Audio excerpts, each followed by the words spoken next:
In a corporate world where all employees have great leaders with no egos that create fun cultures where people can do their best work, the employees and companies thrive while doing great things for the customers, themselves, and each other. Well, we know that rarely happens. I'm Jeff Palacio. I have been a leader for over 40 years for every t-shirt size company, from small 16 employees to extra large over 1 million. Please join me while I interview outstanding leaders that will share stories of great leadership and not so great. It will help you become a better leader while poking fun about all the crazy shit that happens in corporate America. Welcome to a special edition of the Corporate Couch. These episodes will be more of a love seat that focuses on one topic and will run 15 to 30 minutes. For each special edition episode, you will hear from one or more outstanding leaders sharing their expertise on the most important challenges in corporate America today. Welcome to another special edition of the Corporate Couch. I'm very excited about today's guest. I have two legends, one local to Kansas City and one newcomer to Kansas City, but she's a nationwide tech legend. So I'd like to welcome Heidi Lehmann and Joe Kessinger. Thanks, Jeff. Being a legend makes me feel old, but I guess I am, right? Yeah, Heidi, why don't you talk a little bit, just give a short bio and I'll have Joe do the same. Yeah, essentially, I am a 5-time entrepreneur. That's very much the way that I identify, a tech entrepreneur from Boston, New York City, about 20 years, and a little time in Silicon Valley as well. Starting companies in the mobile IoT connected device space. Moved a company here in 2022 because what Kansas City was investing in was a fit for this particular company from a venture capital perspective. That would be industrial tech, industrial workforces. So we had switched from healthcare to working with oil and gas, mining and utility companies. And then in 2022, after raising a pretty substantial amount of capital from the region, I transitioned out of that role and started working with family offices, which is primarily what I'm doing today. There were some family offices that had invested in Kessinger out of the oil and gas manufacturing space. So started working with family offices, and that extended to a family office group in Miami, Florida. So about 4,000 family offices there. And that's how I got on Tiger 21's radar, which I know is what we're talking about today. And that's been an amazing experience, starting to build out Group 2 here in KC with Joe. And Heidi is also you can tell how her college major led her to this tech career, and because she was an art major in college. So there you go. Art leads to all good things. It's storytelling. Joe, I know we can probably have a whole episode about your career, but give the audience a brief description. Well, thank you, Jeff. Unlike Heidi, I did have a business accounting degree. I started in public accounting with KPMG and found myself not very good at doing public accounting, but migrated to entrepreneurial finance and have been doing entrepreneurial finance my whole career. And that includes being C-level of venture-backed businesses, private equity-backed businesses, being intermediary and putting deals together, and in managing venture capital, private equity funds, and angel networks. Along the lines, I helped start the Enterprise Center of Johnson County, started the first angel network in town, and has led me to several things that I'm doing now, which includes Collaborative Capital, which is a network of about 60 high net worth individuals and family offices that share primarily venture style investment opportunities amongst themselves. I am executive vice president of a family office called DeBruce Companies, led by Paul DeBruce and his family. And one of our portfolio companies is called HCI Energy, and I'm currently CEO of that as well. I came across Tiger 21 about 3 years ago. Tiger 21 kind of came to me. I was in St. Louis and someone mentioned Tiger 21. I'd never heard about it at that point. 60 days later, a Kansas Cityan approached me and asked me if I'd ever heard of Tiger 21. Turns out he was a Tiger 21 member, but because Kansas City didn't have a group at the time, he was a member of a Denver group. So was going out to Denver once a month. And, I'm one of those that I think if the universe is pinging you a message a couple times in that short period of time, you should follow up on it. So I followed up on Tiger 21, and I was amazed at the quality of the organization, the quality of the people. I noticed what we would consider peer cities for Kansas City, places like Nashville, Austin, Denver, Indianapolis, and the like, all had one or more Tiger groups. And I thought, well, if it's good enough for them, it's good enough for Kansas City. So you guys are both Tiger 21 chairs. So tell us about Tiger 21 and who does it help? Well, Tiger 21 is a peer-to-peer networking group of high net worth individuals and successful entrepreneurs. And if you think about entrepreneurs and even second generation wealth members, there's really no training on how do you manage wealth, how do you preserve wealth, how do you deal with family dynamics, how do you invest in that world of investing, how do you do wealth preservation.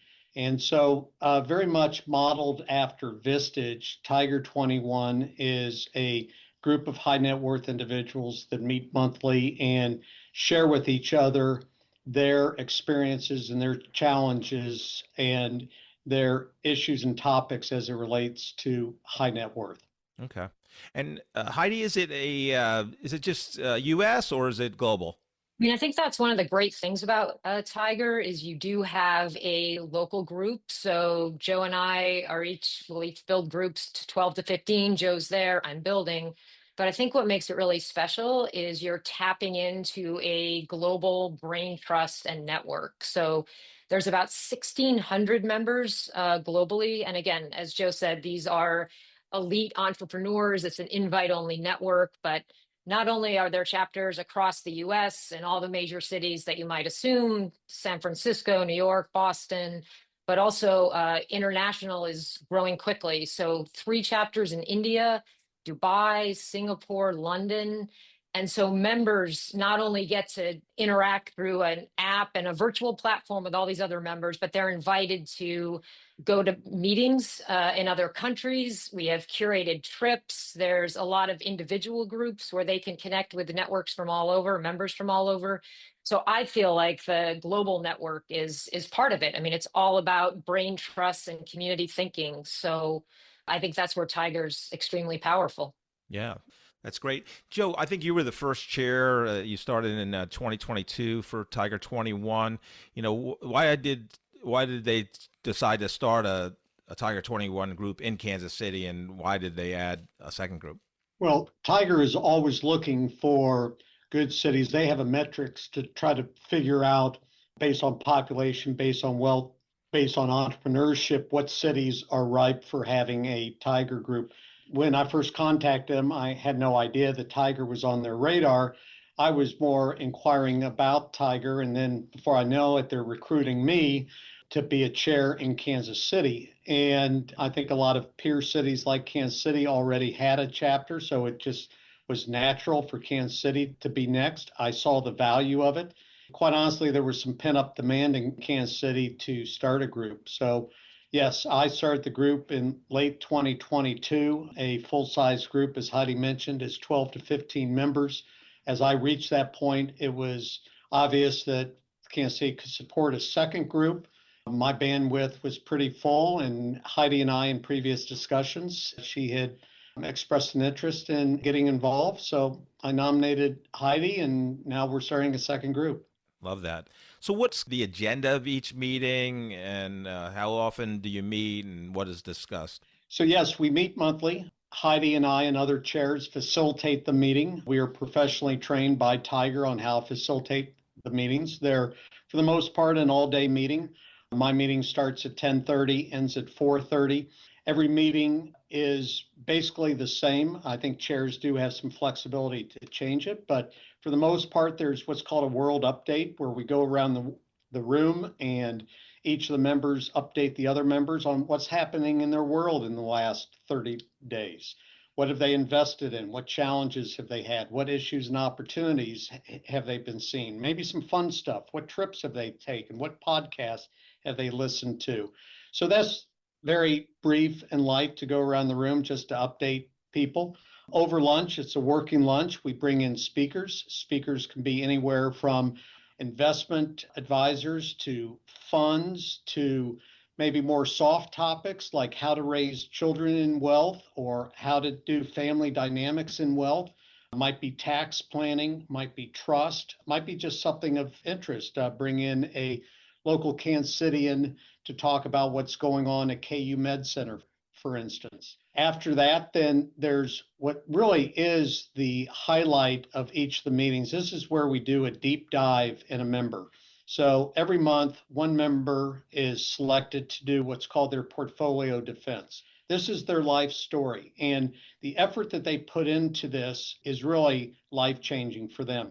This is where they tell the other members their life story, literally from the day they were born till now. What affected their lives? What changed their lives? What has been the ups? What have been the downs? A lot of it's done in PowerPoint slide presentations. That's all the qualitative stuff. And then they get into the quantitative stuff, which is, this is my portfolio. And they literally share their portfolio with the rest of the members. And as you can imagine, this whole thing creates a lot of vulnerability amongst the members, which is really the glue that keeps this group together. And then they ask the group 3 or 4 questions. Again, those questions could be their relationship with their spouse or their family, or trust issues, estate planning issues they're having, investments. Look at my portfolio. What do you think about my diversification? Am I too heavy in one asset group or the other? And then the last part of it is the issues, opportunities, and topics. And certain issues have come up during the meeting that other members might have, and that's where we do a deep dive to do peer-to-peer learning from one another and problem solving with one another to help give members some guidance on things that might be keeping them up at night. Yeah, that's phenomenal. So Heidi, to do all that, and I believe you call that the kind of the portfolio defense or process that's unique to Tiger 21. But Heidi, to be that vulnerable in front of a group of people like that and talk about everything from your spousal partner relationship to what you're investing in and your kind of your values, mission, your purpose. How do you build that type of trust in these meetings? Yeah, that's a great question. And it was actually, one of the questions I had when Tiger reached out to me, and I kind of came to understand the format and what it was about. Part of the training of Tiger, and I'll say I'm still interviewing candidates right now, so I've not held a full meeting. I'm, interviewing and hoping to launch in June. But part of the training process was attending other Tiger meetings just so I could really understand the flow. So Joe graciously has invited me to almost all of his meetings. And then I also had a colleague in Boston that I knew well that had started a group. And I think that was one of the biggest takeaways and biggest surprises for me, was just the vulnerability and the transparency around the portfolio defense. And these were, primarily groups of men, which I guess made it a little bit more surprising to me. Maybe it shouldn't, but it did. And just the way they leaned in and supported each other. And I think the quantitative part was that certainly is part of it, but where you really felt the connection was on the qualitative part, because ahead of the portfolio defense, a member would give a couple questions that they wanted the group to consider. And sometimes it had to do with an investment they wanted to make or portfolio balancing. But a lot of times it had to do with an elder parent. It had to do with a sibling that had a drug problem and it was impacting the family, and how did they handle that? It had to do with parents getting older and having hard conversations with them. So the way that the groups leaned in, how emotional it got, how transparent it got, I think, as Joe said, that's the glue of the group. And you see one person come and give radical transparency around their journey, and you offer them very candid advice. Then when it's your turn, you bring that to the table as well. So it was actually one of the things I felt, perhaps was just going to be a difficult conversation, or how does this kind of meld into the group, because it's so personal.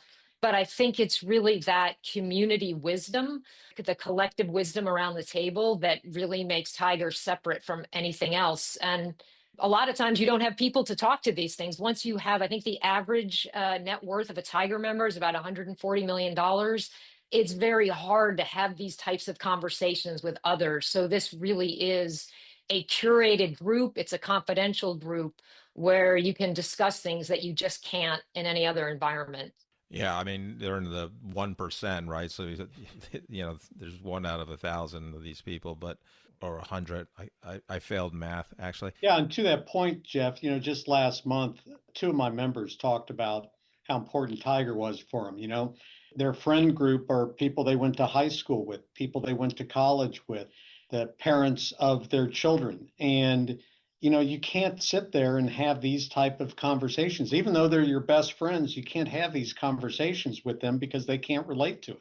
This really is their only group to be able to get that type of candid advice. Yeah, interesting. And Heidi, so how do you kind of weave in the global peers in terms of this advice in these meetings? Part of it is just making sure that the members know that they have access to it, that they have access to curated trips to India, to Dubai, that they can join another meeting, and just really encouraging them to get involved. I think one thing that I plan to do is bring in members from other groups that I just happen to know from my time in New York and Boston and other places, and have them speak to my group at Tiger, perhaps do their portfolio defense, talk about their journey. Like, I think that is, one of the biggest benefits of Tiger is just getting outside of not just your city and not just your country, but just globally. How are other entrepreneurs where you have that success in common? How are they viewing things? What investments are they making? What kind of impact do they want to make?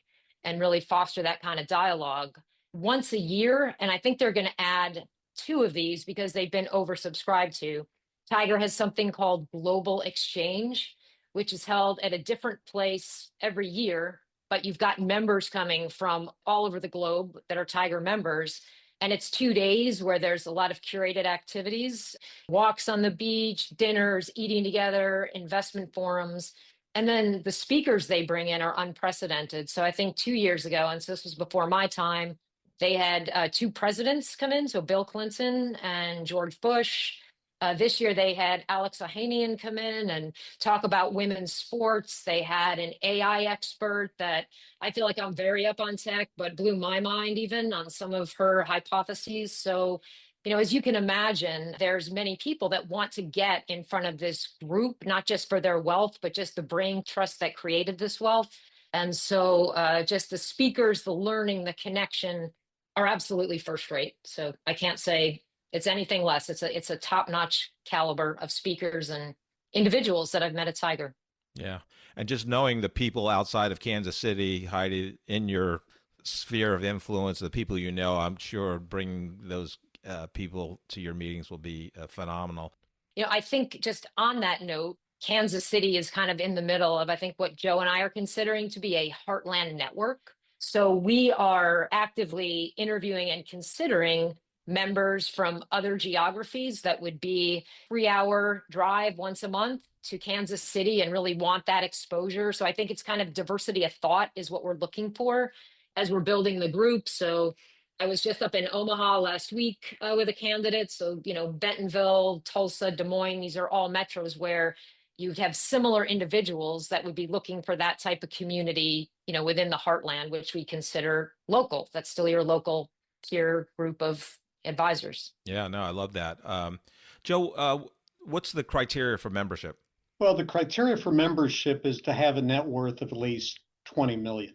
Below that, you can be considered, but for the most part, it's a hard cutoff at 20 million. Why 20 million? Yes, it's an arbitrary number, but below that, not really sure you're in the level of sophistication that requires the type of Tiger network. Our members go from, my members from 25 million up to almost $1 billion. No one judges anyone from it. As we said in the portfolio defense, everyone knows what each other's worth, but no one judges one another. I think when you're above that 20 million, it really doesn't matter. We also do, as part of our qualification process, we validate the 20 million. We do a criminal background check so that we have no bad actors in the group. And confidentiality is very important. So they sign a confidentiality part. There's also more subjective criteria. It's up to Heidi and I to kind of decide whether we think someone will fit into the group. We don't want anyone who dominates the group. We also don't want anyone who doesn't participate in the group. So, we have to evaluate that when we do our interviewing process. Yeah, interesting. And based on a discussion I had with Heidi when she had just joined or was considering joining Tiger 21, and the 20 million has to be in liquid assets, correct? Not, property or things like that, or is that included? Well, the criteria used to be investable assets was the term. So personal homes, yes, personal use assets, homes and whatnot is not included. There was a challenge with the investable assets because there were a lot of candidates that had, say, for instance, ownership in a private company. And previously that wasn't considered as part of the 20 million. Now it is, as long as you have control of that. But yes, so that 20 million definition has somewhat expanded to 20 million net worth, less personal assets. Heidi, is obviously you have to meet that criteria, but is there a best time for a potential member to join a group? I think that's a great question, and it kind of harkens back to when Tiger reached out to me, and I was thinking about my experience and just would I have found a peer group like this valuable? And I hadn't belonged to a peer group before, maybe informally, but I wasn't a YPO member, I wasn't a Vistage member. But as an entrepreneur, I was fortunate to have my first exit when I was very young.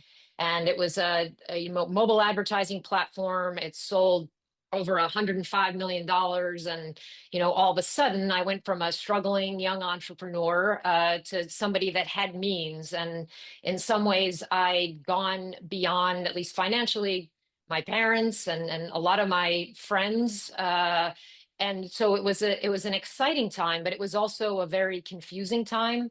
And you just didn't have anybody to really talk to. And I actually went into a little bit of a tailspin and a depression because of it. And I remember trying to talk to people about it, and they were just like, "Oh, poor you, first world problems." Right. But it really, that's really how Yeah. it felt. It was isolating, alienating. It was hard to kind of know where to go. You end up having a lot of new friends, and those friends, have, ironically something to sell you always. Right. And so I think, in particular, I think there's probably a variety of different times, but what I feel resonates with me just because I was there is at a time when you have had that liquidity event and you're going from an entrepreneur who's building to whatever your next step is. Maybe you will start another company, maybe you'll just be an investor, who knows? But all of a sudden your life has changed quite a bit and your identity has changed.